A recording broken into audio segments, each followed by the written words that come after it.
को पता चल गया कि देश का मुसलमान हमारा साथ नहीं दे रहा, हमने हथकंडे अपना लिए, हमने आरएसएस की नीति अपना ली, हमने डंडा अपना लिया, दंगे हो गए, लेकिन मुसलमान हमारे साथ आने के लिए तैयार नहीं है।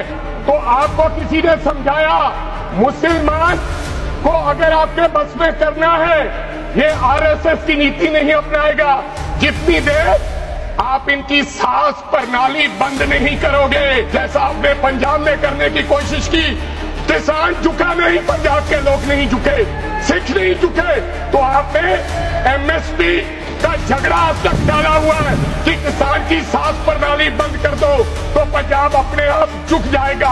अगर वक्फ बोर्ड नहीं छीनोगे, अगर जमीनें नहीं छीनोगे, तब तक मुसलमान आपके सामने झुकने वाला नहीं है। जानबूझ के मुसलमान को मारना चाहते हो, जानबूझ के इस देश में मिनॉरिटीज को खत्म करना चाहते हो। आपको लगता है पहले मुस्लिम मारेंगे, फिर सिख मारेंगे, फिर क्रिश्चियन मारेंगे, ये आपकी सोच है। मैं सरदार हूं, मैं सरदार हूं, और ऐसी कई उदाहरणें हैं पंजाब के अंदर। अगर किसी मुस्लिम के पास कब्रिस्तान नहीं था तो सरदारों ने अपनी जमीन देके कब्रिस्तान बनाए। ये कौन सा अधिकार है कि मैं किसी को चीज दान देना चाहता हूं?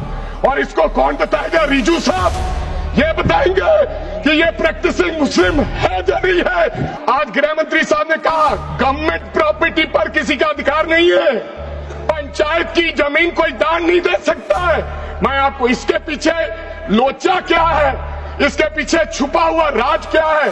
1947 में जब बंटवारा हुआ था, 47 से लेकर 1954 तक सारी प्रॉपर्टी गवर्नमेंट के नाम हो गई थी। उसके बाद 1954 में एक्ट बना, तो वो एक्ट में सर्वे हुआ 1961 टू 1970। सर्वे किसने किया? कलेक्टर ने। अगर पंजाब की, हरियाणा की, हिमाचल की बात करूं तो डिविजनल कमिश्नर अंबाला बैठते थे, उन्होंने सर्वे किया, तहसीलदारों ने सर्वे किया, तो वक्फ बोर्ड को ये जमीन देने का काम किया। अब क्या हो गया? जैसे राहुल गांधी कर्नाटक में भाषण देते हैं, गुजरात में मुकदमा दर्ज होता है, सजा हो गई। गवर्नमेंट की प्रॉपर्टी तो 1947 और 1954 में तो सारी प्रॉपर्टीज गवर्नमेंट की थी। अब एक बंदा खड़ा होगा तो वो कहेगा कि यहां पर ये गवर्नमेंट की प्रॉपर्टी है, डिस्प्यूट होगा, तो आप वक्फ बाय यूजर का अधिकार खत्म कर दोगे कि ये तो जमीन गवर्नमेंट की थी, आप उसकी जमीन छीन लोगे।